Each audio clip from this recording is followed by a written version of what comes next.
Buffett accepting Apple historically has been an old economy investor. Yes. So can I say that now this is also an endorsement from the big daddy of value investing that the investing style has changed. Growth will take a back seat, tech will take a back seat, peak players will take a back seat. Now it's time to go back to सस्ता क्या है, price क्या है, enterprise value क्या है, जमीन कितनी है, जायदाद कितनी है, कैश फ्लो कितने हैं. Our market's going back to that. Clearly growth में कुछ ज़्यादा अत्याचार हो गया. ग्रोथ के नाम से मतलब जो कंपनी पैसे नहीं कमा रही है और बोल रहे हैं कि हम इस जन्म में पैसे नहीं कमाएंगे, उसको भी वैल्यूएशन मिला. तो वो एक एक्सट्रीम था ग्रोथ वैल्यूएशन का. But growth as a source of value will remain and that will be the biggest force of value creation. भाई आप 100 करोड़ कमा रहे हो, इस 100 करोड़ को आप कितना भी वैल्यूएशन कर लो ना, उतना ही रहेगा. जब तक 100,000 नहीं आएगा, प्रॉफिट जो है 100 का 1000 नहीं आएगा, तब तक वैल्यू क्रिएशन क्या होगा. जैसे मैं HDFC बैंक की बात कर रहा हूँ, जो 95 में जो बैंक चालू हुआ 150 करोड़ कमाते थे, आज 40,000 करोड़ का नफा किया, तब न जाके इतना बड़ा मार्केट कैप बना. विदाउट ग्रोथ थोड़ी बनने वाला. 25% से कंपाउंडेड 25 साल तक इन्होंने किया, तो इतना बड़ा 100 बिलियन 200 बिलियन डॉलर का बैंक खड़ा हो गया.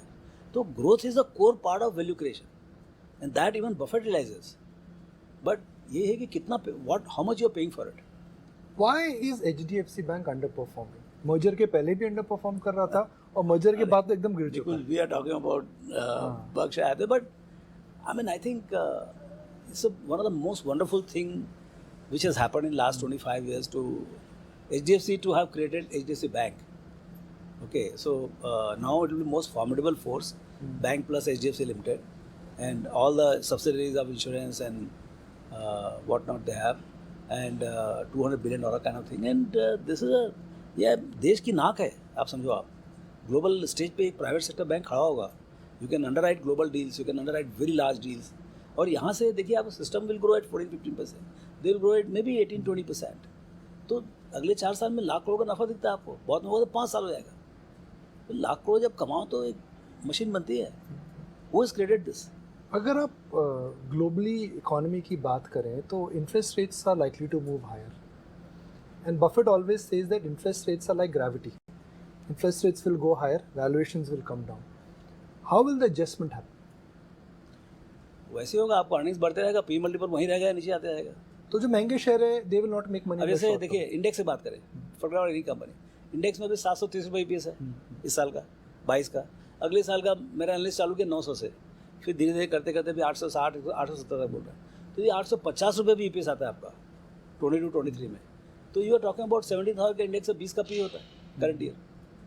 अच्छा, अब क्या है, मतलब अब इन्फ्लेशन आपका बहुत ज़्यादा होता है और आपका जो 10 ईयर पेपर जो अभी 7.10 720 है, वो यदि बढ़ गए 9% 10% भी आता है, तो clearly lot of fixed income guys who are coming to the stock market, HNIs, they would love to go back to fixed income, और incremental money will not come here, that will go to fixed income. लेकिन ये होगा नहीं होगा ये किसी मालूम नहीं. सो यदि जो 5-6% का जो फिक्स्ड इनकम का जो प्रोफाइल था इंडिया का, यदि वो आता है तो मेरे ख्याल से होल शेल में शिफ्ट होगा. और दूसरा ये जो रिटेल का जो अनफ्लक्स है, जो अभी 40 मिलियन जो अकाउंट्स थे वो 90 हुए, वो आपको 200-250 तो होगा ही होगा. अब वो एक साथ में होगा या रुक के होगा, 4-5, मेरे को लगता है 5 साल में 200-250 मिलियन रिटेल अकाउंट्स हो जाएंगे. So participation will massive. This is going to be celebration of entrepreneurship in India. तो ये बहुत सारी चीज़ें होंगी. तो इंटरेस्ट रेट बढ़ने से ही सब कुछ नहीं होने वाला है, लेकिन clearly it's a headwind, it's not a Tailwind for stock valuation. Falling interest rate is Tailwind, other things being equal, I think you will get a better valuation. तो बफेट ने इस बार एक और पहली बार शायद गैम्बलिंग और वॉल स्ट्रीट को compare करा है. उन्होंने कहा कि भाई Wall Street I would like to in a sense डांट मारी है कि भाई वॉल स्ट्रीट में लोगों ने क्या करा है, गैम्बलिंग कसिनो बना दिया है. और अगर मैं हिंदुस्तान में भी देखूं तो जिस प्रकार से ट्रेडिंग एक्टिविटी बढ़ रही है, अगर मैं आपको कुछ पीयर कंपनीज के नोट्स देखता हूं, उनकी ब्रोकिंग इनकम देखता हूं, नंबर ऑफ पार्टिसिपेशन देखता हूं, तो मुझे लग रहा है हिंदुस्तान के अंदर भी कोविड के बाद कई लोग आए थे बिना सोचे समझे मार्केट में ट्रेड कर रहे हैं. कुछ दिन पहले प्रशांत जैन भी हमारे शो पर आए थे, he also said the same thing कि भाई आत्मनिर्भर होना अच्छा है, मगर स्टॉक मार्केट में आत्मनिर्भर मत होइए. What do you have to say to that? क्या इंडिया में प्रॉब्लम हो रही है? वो जब डीमैट अकाउंट बढ़ेंगे अच्छी खबर है, मगर क्या इंडियन निवेशक रिस्क भूल रहा है? सी, निवेश इक्विटीज़ में निवेश करना बहुत बढ़िया बात है. और वो आपके एंटरप्रेन्योरशिप जो है उसके लिए सबसे बड़ा सपोर्ट है। ओके, लेकिन जो स्पेकुलेशन होता है बाजार में, स्पेकुलेशन और इन्वेस्टिंग वो हैंड इन हैंड जाता है। हाँ, you can not have only investing market, other will be dead market, क्योंकि इन्वेस्टर्स कई बार सालों सो जाते हैं, तो how will you make the market? So for creating liquidity you need speculation. Now what should be the mix of speculation and investing?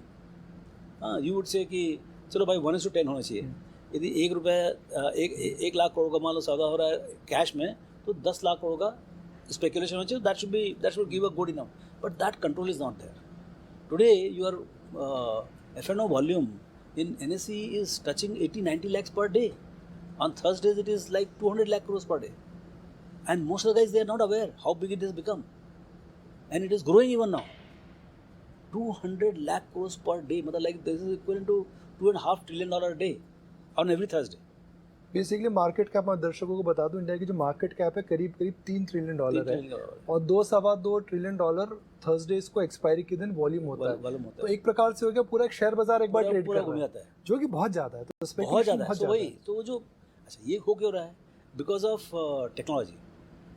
देखिए, हमने चालू किया कैरियर 87 में, 2000 करोड़ सौदा होता पूरे बाजार, 500 ब्रोकर थे, थक जाते थे सौदा करते करते, क्योंकि सब डे टू ट्रेड था, पूरा सब फिजिकल था।